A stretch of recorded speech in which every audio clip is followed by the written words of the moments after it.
প্রিয় শিক্ষার্থীরা, আশা করি তোমরা সবাই ভালো আছো। করোনাকালীন শিক্ষা কার্যক্রম চলমান রাখার স্বার্থে জাতীয় বিশ্ববিদ্যালয়ের উদ্যোগে আয়োজিত অনলাইন ক্লাসে সবাইকে স্বাগতম জানাচ্ছি। আমাদের বিষয় উদ্ভিদ বিজ্ঞান, অনার্স চতুর্থ বর্ষ 24-3009, কোর্সের নাম উদ্ভিদ প্রজনন। আজকের লেকচার নম্বর হচ্ছে 12 আর লেকচারের শিরোনাম পরিব্যক্তি প্রজনন বা মিউটেশন ব্রিডিং। তোমাদের সাথে আছি আমি হ্যাপি বড়ুয়া, সহকারী অধ্যাপক উদ্ভিদ বিজ্ঞান, সরকারি city college, Chittagong. Mutation breeding বিষয়টা যদি আমাদের জানতে হয়, আমাদেরকে প্রথমে জানতে হবে মিউটেশন বা পরিব্যক্তি বলতে কি বোঝায়। কোন জীবের এক বা একাধিক বৈশিষ্ট্যের আকস্মিক বংশগত পরিবর্তনকে পরিব্যক্তি বলে। এটা তো তোমরা আগে থেকে জানো। কোনো একটা বৈশিষ্ট্য যদি হঠাৎ কোনো পরিবর্তন হয়, যে বৈশিষ্ট্যটা বংশানুক্রমে বাহিত হবে, এটাকে বলা হচ্ছে পরিব্যক্তি বা মিউটেশন। স্থূল অর্থে কোনো জীবের কৌলিক বস্তুর যে কোনো পরিবর্তন, সংখ্যাগত পরিবর্তন বা জিনের গঠনগত পরিবর্তন ইত্যাদি সকল প্রকার পরিবর্তনকেই পরিব্যক্তি বা মিউটেশন বলে। তাহলে এখানে কি আছে? জীবের কৌলিক বস্তু মানে জেনেটিক যে কোনো পরিবর্তন, সংখ্যাগত পরিবর্তন বা জিনের গঠনগত পরিবর্তন ইত্যাদি সকল প্রকার পরিবর্তনকেই পরিব্যক্তি বা মিউটেশন বলে। 1900 সালে ওলন্দাজ বিজ্ঞানী ডি ভ্রিস ওয়েনোথেরা গাছের সমষ্টিতে নতুন ধরনের গাছের প্রকাশ লক্ষ্য করে একে মিউটেশন বা পরিব্যক্তি নামকরণ করেন। পরিব্যক্তি উৎপত্তি অনুসারে দুই প্রকার: স্বতঃস্ফূর্ত পরিব্যক্তি বা স্পন্টেনিয়াস মিউটেশন, আর হচ্ছে আবিষ্ট পরিব্যক্তি বা ইনডিউসড মিউটেশন। আমরা এখন দেখি এগুলো কি। স্বতঃস্ফূর্ত পরিব্যক্তি কাকে বলে? এটা প্রকৃতিতে স্বতঃস্ফূর্ত ভাবে উৎপন্ন হয়। স্বতঃস্ফূর্ত মানে কি? যেখানে মানুষের কোনো হাত নেই, এটা প্রাকৃতিক ভাবেই উৎপন্ন হয়। মহাজাগতিক রশ্মি, বৈদ্যুতিক প্রবাহ, পারমাণবিক রশ্মি, অধিক তাপমাত্রা, প্রাকৃতিক বিভিন্ন রাসায়নিক বস্তু, রোগ এবং পোকার আক্রমণ ইত্যাদি নানা কারণে স্বতঃস্ফূর্ত পরিব্যক্তি ঘটে। সাধারণত প্রতি 10,000 থেকে 1 লক্ষ গ্যামেট বা কখনো 10 লক্ষ গ্যামেটের মাত্র একটি গ্যামেটে স্বতঃস্ফূর্তভাবে পরিব্যক্তি ঘটে থাকে। তো এই হলো স্বতঃস্ফূর্ত পরিব্যক্তি। এবার দেখি আবিষ্ট পরিব্যক্তি কাকে বলে। বিভিন্ন রকম ভৌত বা রাসায়নিক দ্রব্যাদি, যেটাকে মিউটাজেন বলে, এই ধরনের দ্রব্যাদি প্রয়োগের মাধ্যমে কৃত্রিমভাবে পরিব্যক্তি সৃষ্টি করা হলে তাকে আবিষ্ট পরিব্যক্তি বলে।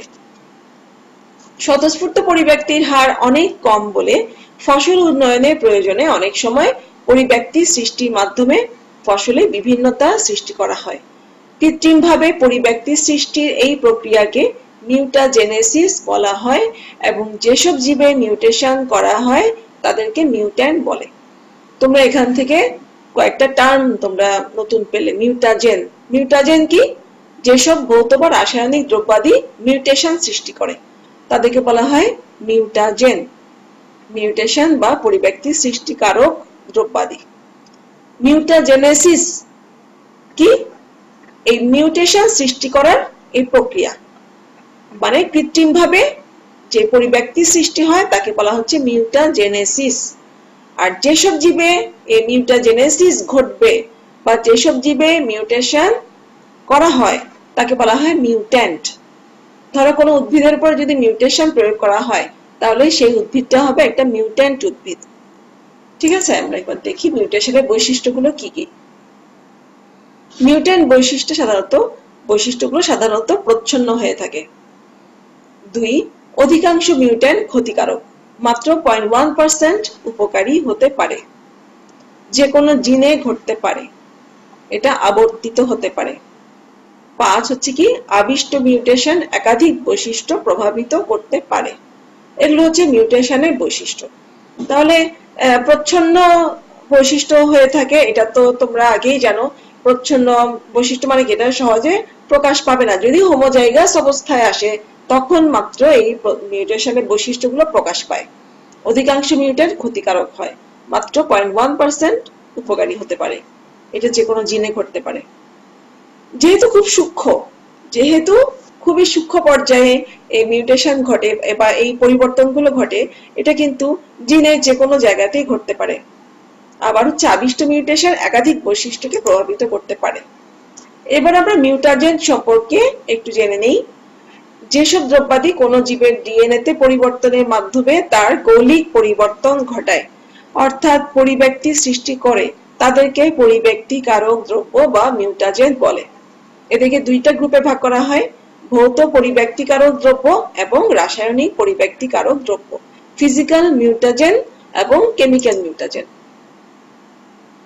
এখানে একটা ছক দেখো, ফিজিক্যাল, কেমিক্যাল, সাথে সাথে একটা বায়োলজিক্যাল বলা হয়েছে, যেটা তোমরা একটু আগে স্পন্টেনিয়াস মিউটেশন সম্পর্কে বলার সময় তোমরা সেখানে কিন্তু পড়েছো রোগ এবং বিভিন্ন পোকামাকড়ের আক্রমণ, এগুলো আক্রমণের ফলেও কিন্তু বিভিন্ন রকমের পরিবর্তন ঘটতে পারে। তো এইটা হচ্ছে সেই বায়োলজিক্যাল। এখানে আমরা দেখি ফিজিক্যাল মিউটাজেন, রেডিয়েশন আর হিট। হ্যাঁ, রেডিয়েশন মানে কি, বিভিন্ন আয়নিত কারক যে সমস্ত রশ্মি আছে এটাকে বলা হয় রেডিয়েশন। আর হিট মানে তাপমাত্রা। এই সমস্ত এগুলো হচ্ছে physical mutagen. Chemical মিউটাজেন, base analogues, ইন্টারক্যালাইটিং agents, তারপর হচ্ছে অ্যালকালাইটিং এজেন্টস, তারপর হচ্ছে এই সমস্ত এগুলো হচ্ছে কেমিক্যাল, রাসায়নিক বিভিন্ন পদার্থগুলো, কিছু মেটাল। আর বায়োলজিক্যাল মধ্যে আছে ট্রান্সপোজন, ভাইরাস, ব্যাকটেরিয়া। ভাইরাস এবং ব্যাকটেরিয়ার কথা তো তোমরা জানোই। ট্রান্সপোজন মানে হচ্ছে একটা জিন যেটা একটা দেহ থেকে আরেকটা দেহে যেটা বাহিত হতে পারে। সাধারণত ব্যাকটেরিয়াতে বা ভাইরাসের মধ্যে এই ধরনের ট্রান্সপোজন গুলো দেখা যায়। Physical mutagen, chemical mutagen, biological mutagen, metal. এখানে কিছু এক্সাম্পল দেওয়া হলো। ফিজিক্যাল মিউটাজেন কি, এক্স-রে যেটা আয়োনাইজিং রেডিয়েশন, যা আয়নিত করে। Gamma ray, ionizing radiation. Alpha ray, ionizing. Ultraviolet radiation, তারপর হচ্ছে radioactive decay, cosmic ray. Chemical মিউটাজেনের মধ্যে আছে reactive oxygen species such as hydrogen peroxide and superoxide, তারপর হচ্ছে deaminating agents such as nitrous acid, alkylating agents যেমন nitrosamines এবং ইথাইলো urea, aromatic amines. এগুলো হচ্ছে কিছু কেমিক্যাল মিউটাজেন। বায়োলজিক্যাল মিউটাজেনের মধ্যে আছে ট্রান্সপোজন, ভাইরাস, ব্যাকটেরিয়া। মেটালের মধ্যে আছে আর্সেনিক, ক্রোমিয়াম, ক্যাডমিয়াম, নিকেল, আরো কিছু আছে। ভৌত পরিব্যক্তিকারক যে দ্রব্যগুলো আছে সেগুলো আমরা দেখি। আয়নিত বিকিরণ যেমন আয়োনাইজিং রেডিয়েশন, এরা ডিএনএ তে ভাঙনের সৃষ্টি করে, যেমন আলফা রশ্মি, বিটা রশ্মি, গামা রশ্মি, রঞ্জন রশ্মি, দ্রুতগামী নিউট্রন। এরা হচ্ছে আয়োনাইজিং রেডিয়েশন। অনায়নিত বিকিরণ যেটা রেপ্লিকেশনে বাধা দেয়, যেটা ডিএনএ তে ভাঙে না কিন্তু রেপ্লিকেশন করতে দেয় না, এটা হচ্ছে অতিবেগুনি রশ্মি। আর হচ্ছে তাপমাত্রা। এগুলো হচ্ছে ভৌত পরিব্যক্তিকারক বা ফিজিক্যাল মিউটাজেন। এটা হচ্ছে একটা ডিএনএ বা মিউটাজেন প্রয়োগের আগে, ইনকামিং ইউভি ফোটন, আফটার। এখানে রে পড়ছে, রে পড়ার পরে কি হলো, এখানে ডিএনএ মধ্যে ভাঙনের সৃষ্টি হলো। এটা একটা সুস্থ ডিএনএ বা মিউটাজেন প্রয়োগের আগে একটা ডিএনএ। এখানে যখন ভাঙন হলো, এখানে মাঝখানে ফাঁকা হয়ে গেল, এদের মধ্যে আর কোনো বন্ড নাই। এটা হচ্ছে একটা ছবি, দেখো একটা মানুষ, সে সানবাথ করছে, রোদে শুয়ে আছে। কি হচ্ছে এখানে, সূর্যের আলো, এই ইউভি রে, তার মধ্যে কি হচ্ছে, ডিএনএ ড্যামেজ হচ্ছে, এর ফলে মিউটেশন হচ্ছে, ফটোকার্সিনোজেনেসিস। এখানে এক প্রকার এই যে ইউভি রে বা অতিবেগুনি রশ্মির কারণে এক ধরনের তার ক্যান্সার, ত্বকের এক ধরনের ক্যান্সার সৃষ্টি হতে পারে। এটা এক ধরনের মিউটাজেন, কারণ এটা ডিএনএ এর মধ্যে কিছু ক্ষতি সৃষ্টি করে। এবার আসলে আমরা দেখি রাসায়নিক যে সমস্ত মিউটাজেন আছে, কেমিক্যাল মিউটাজেন। এখানে আছে ক্ষারকীয় দ্রব্যাদি, ইথাইল মিথাইল সালফোনেট বা সংক্ষেপে তাকে ইএমএস বলা হয়, মিথাইল মিথেন সালফোনেট বা এমএমএস বলা হয়, sulphur mustard, nitrogen mustard, ethylene imide, EI ইত্যাদি। আর আছে কি একরিডিন রঞ্জক, ক্ষারক অনুবন্ধী দ্রব্য, জীবাণু প্রতিষেধক বা কিছু অ্যান্টিবায়োটিক্স আছে, পিউরিন ও পিউরিনজাত দ্রব্য যেমন ক্যাফেইন, অ্যাডেনাইন ইত্যাদি। আর কিছু দ্রব্যাদি আছে যেমন nitrous acid, alkaloid, formalin, phenol ইত্যাদি। এগুলো হচ্ছে কিছু রাসায়নিক পরিব্যক্তিকারক দ্রব্য বা কেমিক্যাল মিউটাজেন। এগুলো কয়েকটা এক্সাম্পল মাত্র, এর বাইরে কিন্তু আরো অনেকগুলো রাসায়নিক পদার্থ আছে যারা জীবদেহে মিউটাজেন সৃষ্টি করে। রাসায়নিক দ্রব্যাদি কর্মকৌশল, কিভাবে এরা কাজ করে? অবস্থান্তর, প্রচ্ছান্তর এবং হচ্ছে অ্যামাইনো গ্রুপ অপসারণ, তিন ভাবে এরা কাজ করে। অবস্থান্তরটা কি? কোনো পিউরিন ক্ষারককে অন্য একটি পিউরিন ক্ষারক দ্বারা, আবার কোনো পাইরিমিডিন ক্ষারককে অন্য একটি পাইরিমিডিন ক্ষারক দ্বারা স্থানান্তরের মাধ্যমে যে পরিবর্তন, এটাকে বলা হচ্ছে অবস্থান্তর। প্রচ্ছান্তরটা কি? একটি পিউরিন ক্ষারককে পাইরিমিডিন ক্ষারক দ্বারা, আবার কোনো পাইরিমিডিন ক্ষারককে পিউরিন ক্ষারক দ্বারা স্থানান্তরের মাধ্যমে যে পরিবর্তন, তাকে বলা হচ্ছে প্রচ্ছান্তর। আর অ্যামাইনো গ্রুপ অপসারণ, এটা কি? হাইড্রক্সিল গ্রুপ দ্বারা অ্যামাইনো গ্রুপ অপসারণ করেও পরিব্যক্তি সৃষ্টি করা যায়। এই অ্যামাইনো গ্রুপ অপসারণ এটাও এক ধরনের তার কর্মকৌশল।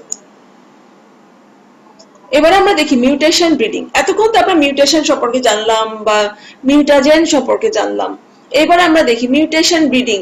এখানে এই যে মিউটেশন বিষয়টাকে ব্রিডিং প্রোগ্রামের মধ্যে কিভাবে ব্যবহার করা হয়, বা এই ব্রিডিং প্রোগ্রামের মধ্যে মিউটেশনকে ব্যবহার করার যে বিষয়গুলো, সেগুলো আমরা এখন পড়ব। ফসল উন্নয়নের জন্য আবিষ্ট পরিব্যক্তি ব্যবহারের কলাকৌশলকে পরিব্যক্তি প্রজনন বলে।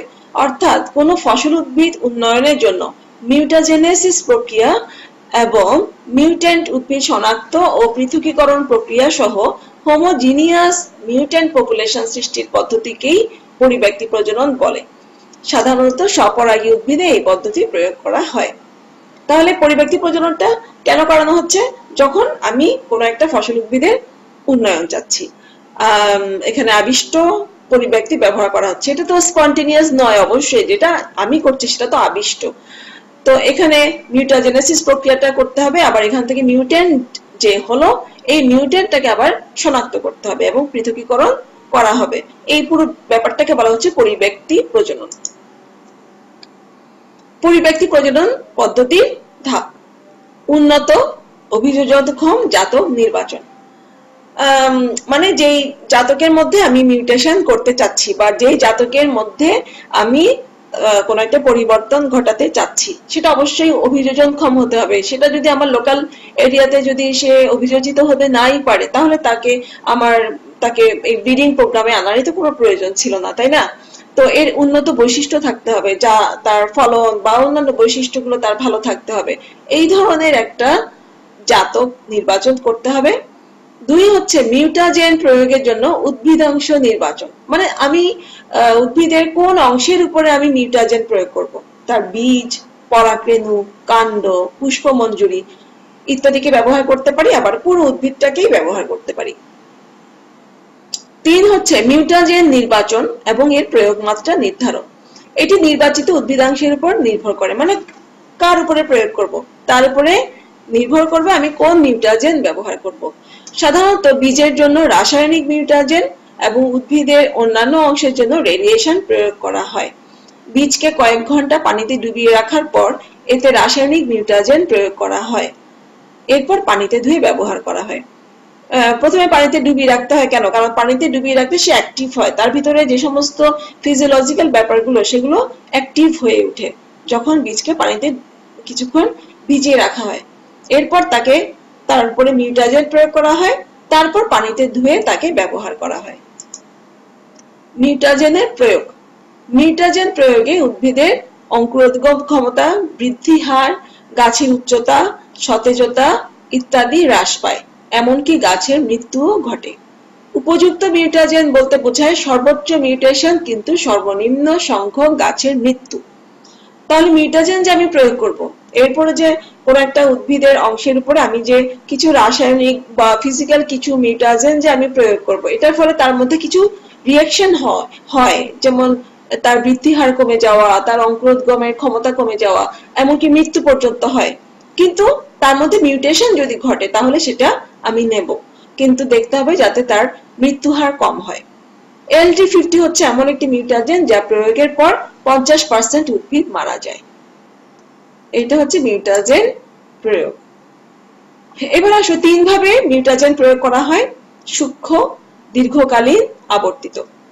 সূক্ষ্ম বা অ্যাকিউট মিউটাজেন প্রয়োগ কিভাবে করে? যখন একবার এবং স্বল্পতম সময়ের মধ্যে সমগ্র মাত্রা প্রয়োগ করা হয়।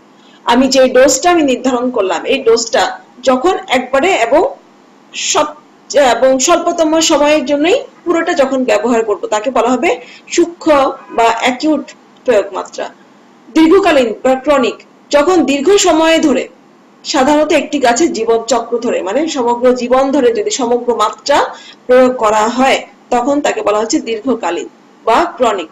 যেমন গামা গার্ডেনে গামা রশ্মির মাধ্যমে দীর্ঘকালীন প্রয়োগ সম্পন্ন করা হয়। 3 নম্বর হচ্ছে আবর্তিত বা রিকারেন্ট, যখন 2 বা ততোধিক পর্যায়ক্রমিক যৌনতে মিউটাজেন প্রয়োগ করা হয়।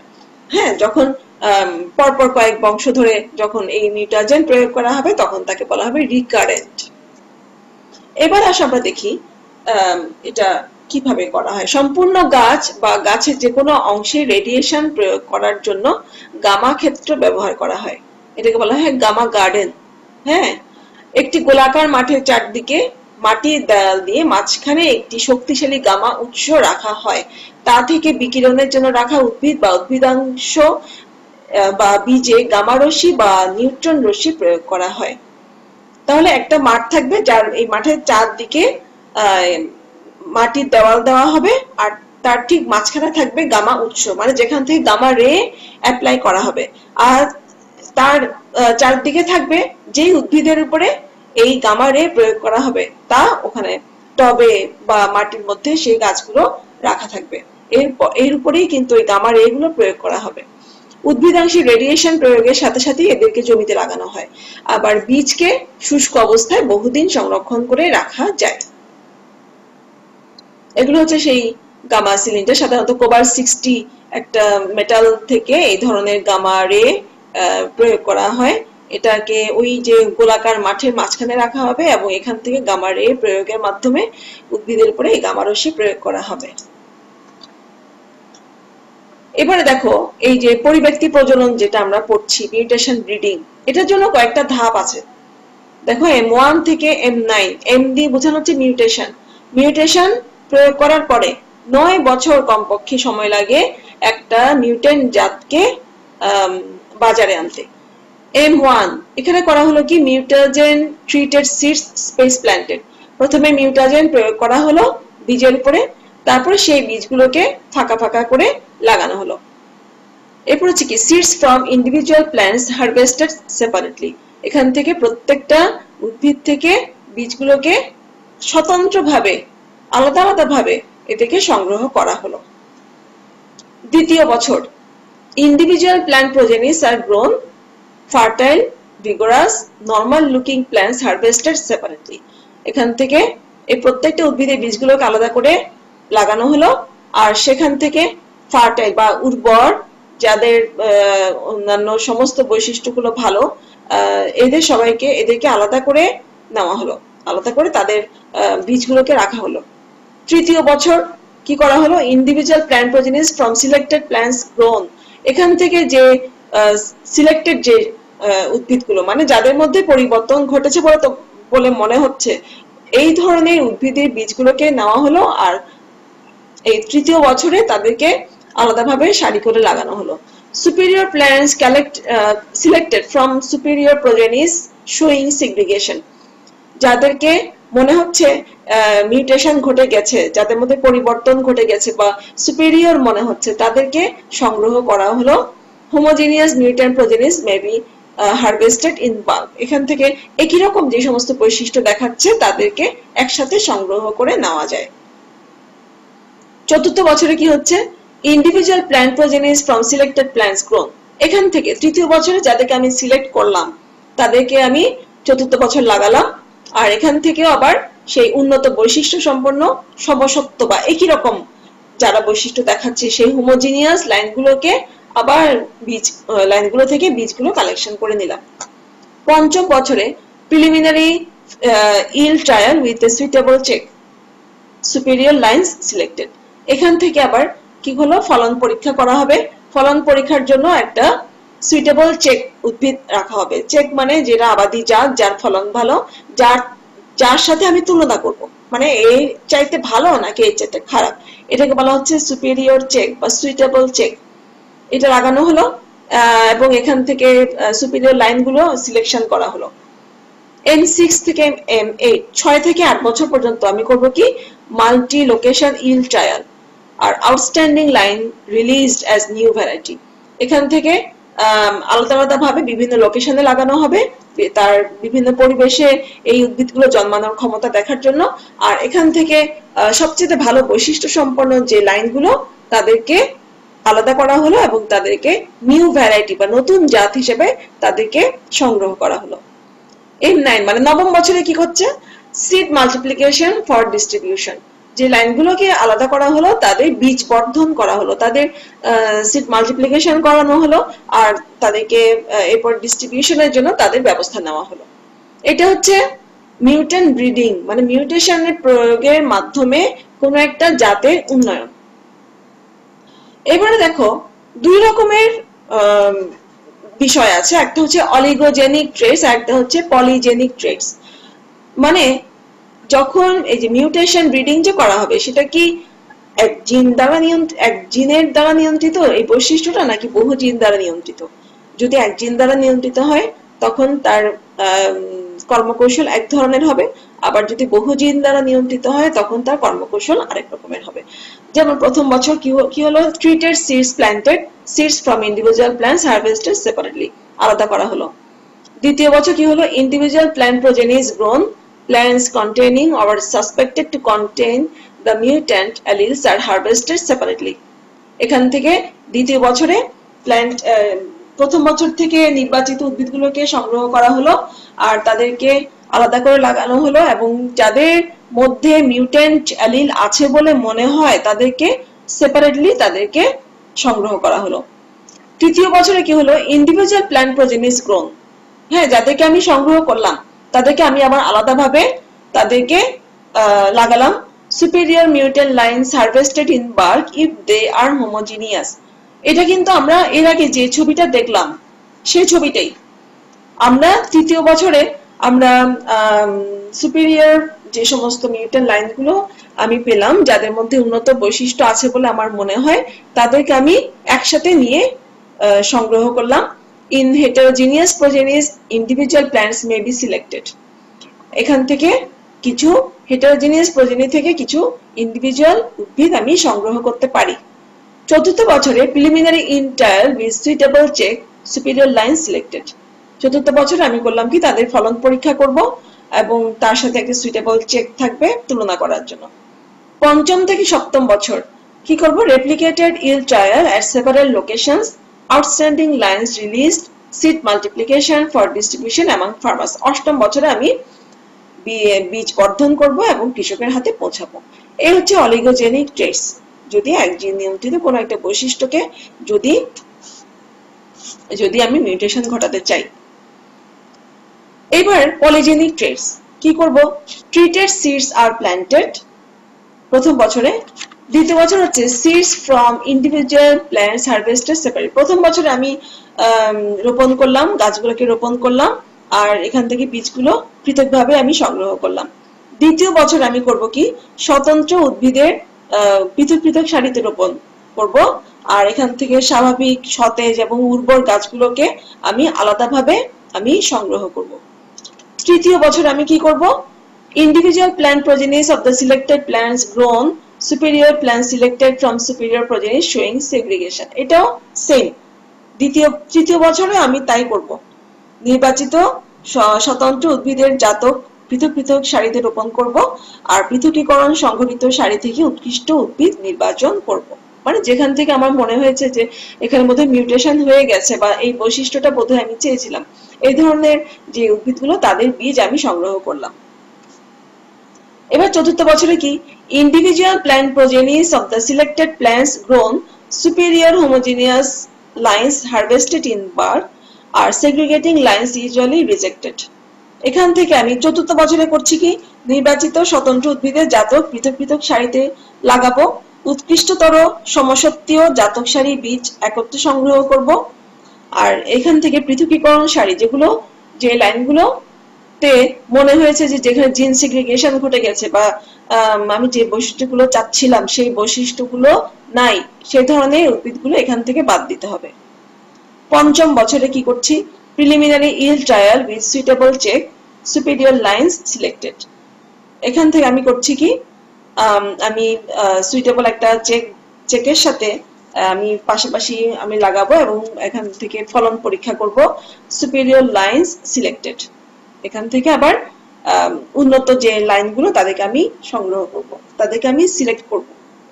ষষ্ঠ থেকে অষ্টম বছরে replicated yield trial at several locations, বিভিন্ন লোকেশনে আমি লাইনগুলোকে আমি লাগাবো।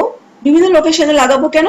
কারণ বিভিন্ন পরিবেশে এই উদ্ভিদগুলো কতটুকু অভিযোজনক্ষম, মানে কতটুকু এরা তাদের ফলন বা অন্যান্য বৈশিষ্ট্যগুলো প্রকাশ করতে পারে, তার জন্য আমাকে মাল্টি লোকেশনে তাদেরকে লাগাতে হবে।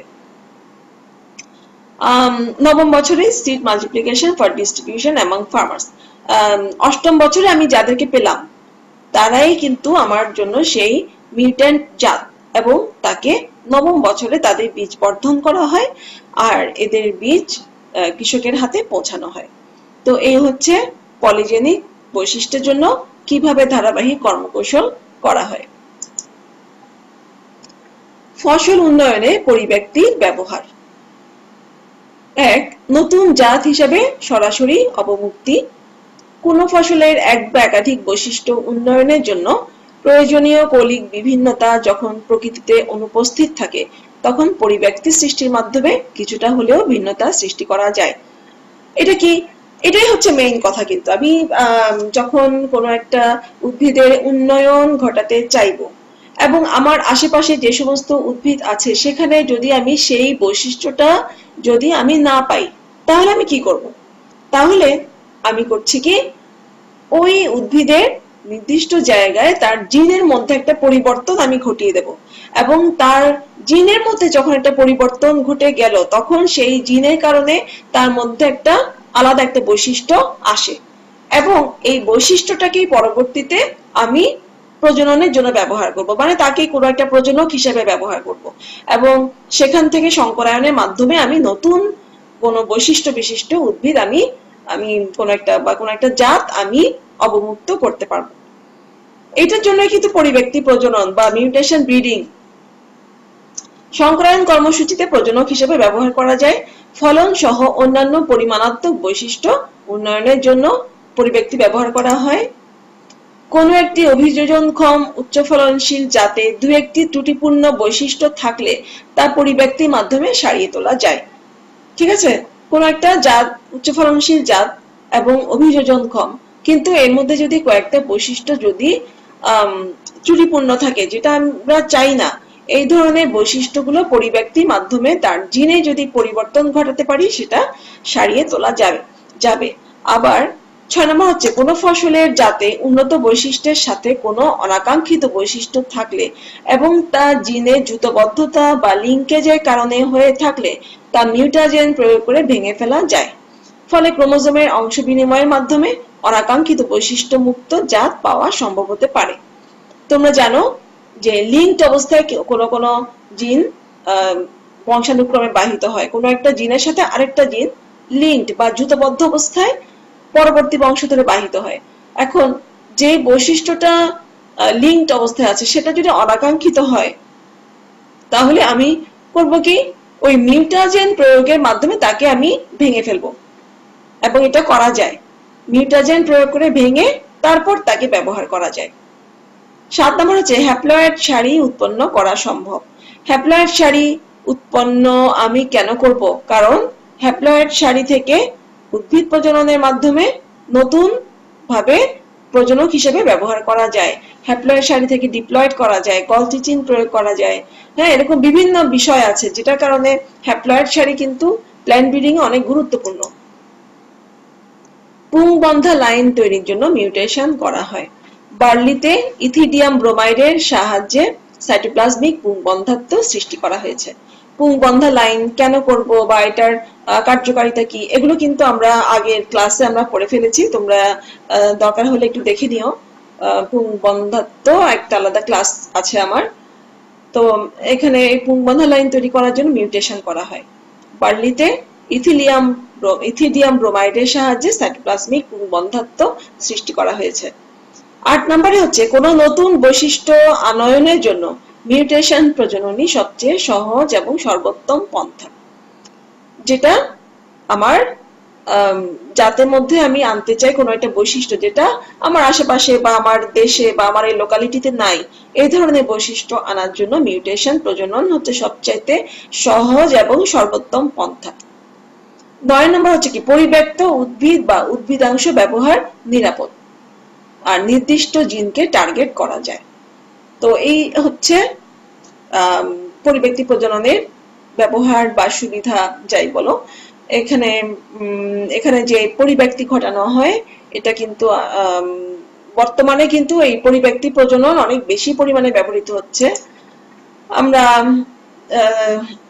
তোমরা দেখবে বিভিন্ন দেশে কিন্তু এই মিউট্যান্ট উদ্ভিদগুলো, মিউট্যান্ট যে জাতগুলো খুব বেশি বর্তমানে গ্রহণযোগ্যতা পেয়েছে, কারণ সেখানে মিউটেশনের মাধ্যমে নতুন নতুন অনেকগুলো বৈশিষ্ট্য আনা সম্ভব হয়েছে। অর্কিডের মধ্যে, বিভিন্ন ফসলি উদ্ভিদের মধ্যে মিউটেশন ঘটানোর মাধ্যমে এখানে অনেকগুলো বৈশিষ্ট্য, নতুন নতুন বৈশিষ্ট্য আনা সম্ভব হয়েছে। এখন দেখি পরিব্যক্তি প্রজনন পদ্ধতির অসুবিধা বা সীমাবদ্ধতাগুলো কি কি। কাঙ্ক্ষিত পরিব্যক্তি সংগঠন মাত্রা অত্যন্ত কম, 0.1%।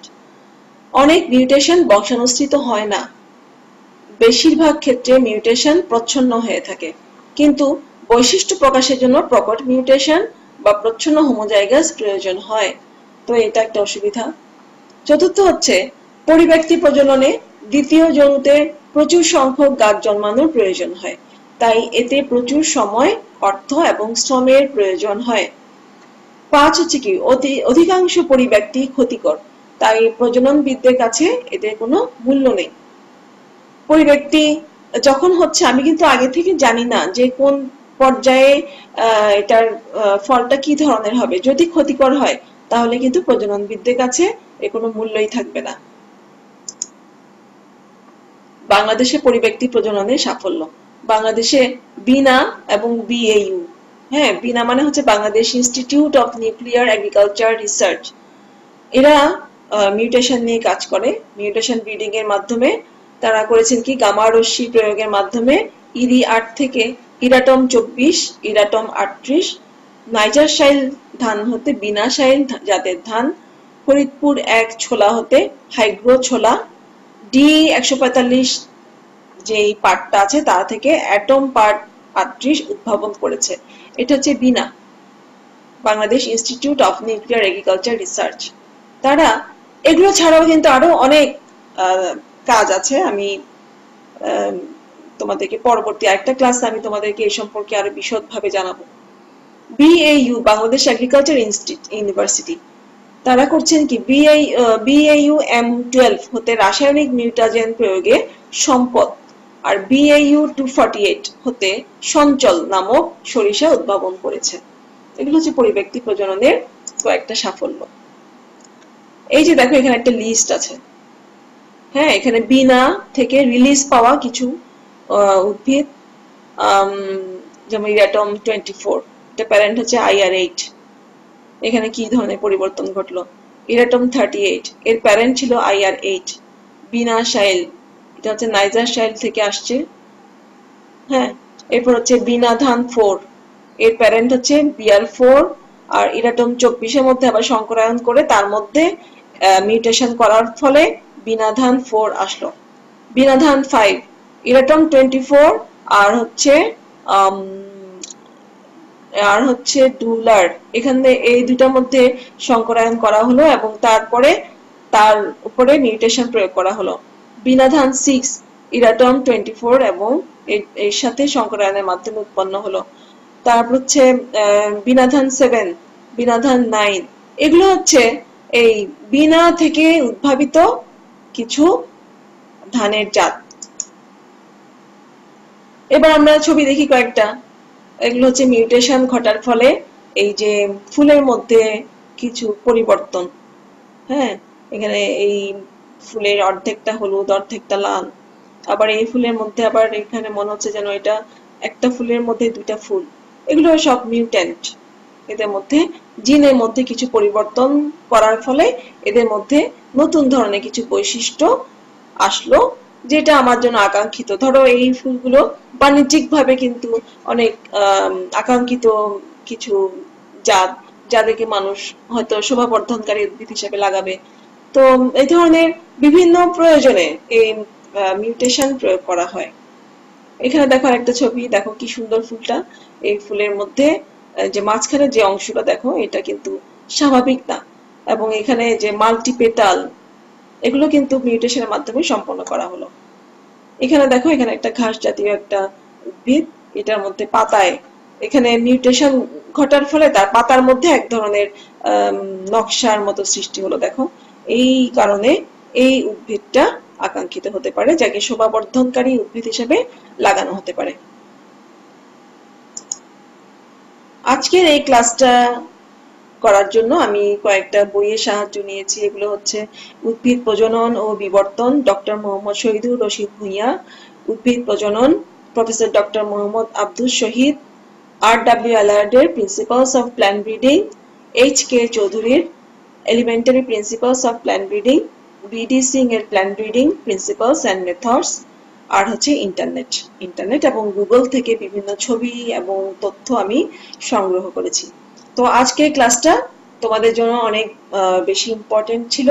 এখানে আমরা জেনেছি মিউটেশন কাকে বলে, মিউটেশন ব্রিডিং কাকে বলে, মিউটেশন ব্রিডিং আমরা কেন করব, বিভিন্ন ধরনের মিউটাজেন সম্পর্কে আমরা জানলাম, মিউটাজেন গুলো কিভাবে কাজ করে, মিউটাজেনেসিস সম্পর্কে আমরা জানলাম, হ্যাঁ, এবং স্পন্টেনিয়াস মিউটেশন, তারপর হচ্ছে আবিষ্ট মিউটেশন, এবং আবিষ্ট মিউটেশনের মাধ্যমে কিভাবে উদ্ভিদের বিভিন্ন বৈশিষ্ট্যগুলোকে পরিবর্তন করানো হয় সেগুলো আমরা জানলাম।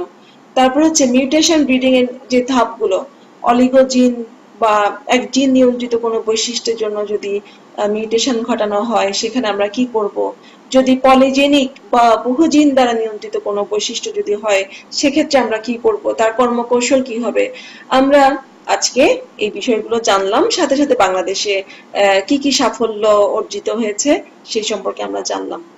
তো তোমাদের আজকের ক্লাসটা কেমন লেগেছে আমাকে জানাবে। তোমাদের যদি কোনো প্রশ্ন থাকে তাও আমাকে জানাবে।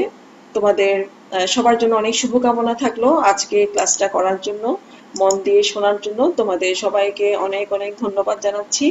সবাই ভালো থাকো, সুস্থ থাকো, নিরাপদে থাকো।